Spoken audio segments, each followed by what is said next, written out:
In Washington, the pressure's on. The clock is ticking. The countdown to the so-called fiscal cliff hits the 72-hour mark in just a few minutes. Well, while Congress is hoping for a Hail Mary deal to avoid taking the plunge over the fiscal cliff, most Americans are wondering what is wrong with these people and how exactly it's going to affect them. So we went ahead and crunched the numbers for you.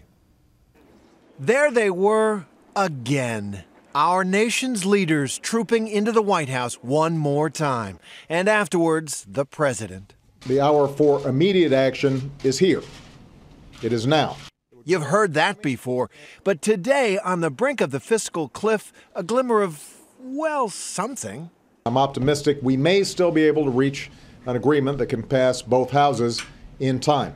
But don't hold your breath. There is deep skepticism in Washington that the leadership of our country will get its act together on time. So let's say we all go over the cliff.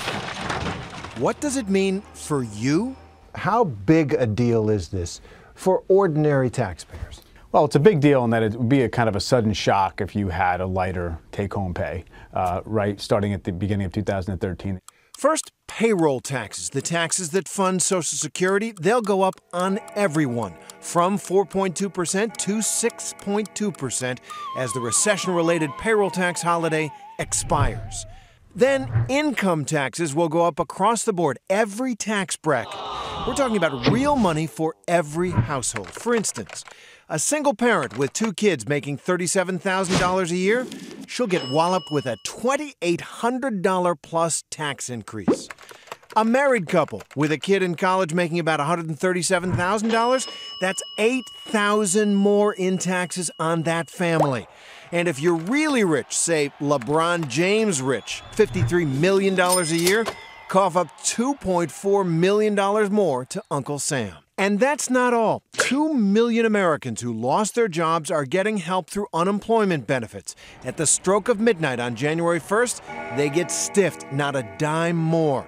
The federal help for unemployment benefits would go away. And that's real pain for people who are already suffering.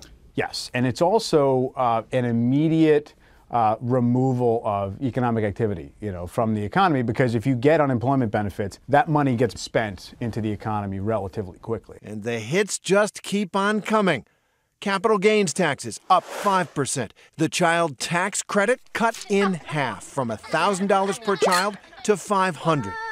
You can't even die without getting nailed. The estate tax goes from 35% on all estates over $5 million to 55% on any estate worth more than $1 million. And all of this adds up to a major blow to the still fragile economy. You have the housing market and auto sales rebounding pretty strongly. The jobs market even has kind of gotten on firmer footing as well. So it looks like the economy's been gathering up some strength. And what would this do to it? Create a headwind. It would basically give people another reason not to spend and hire. I mean, it's no way to run a popsicle stand, is it? Doesn't seem like it. But in Washington, they just can't seem to get it done, which, given the stakes here, is weird. Outside of Washington, nobody understands how it is that this seems to be a repeat pattern over and over again. Ordinary folks, they do their jobs.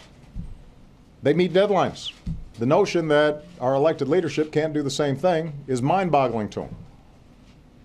It needs to stop. We'll believe it when we see it.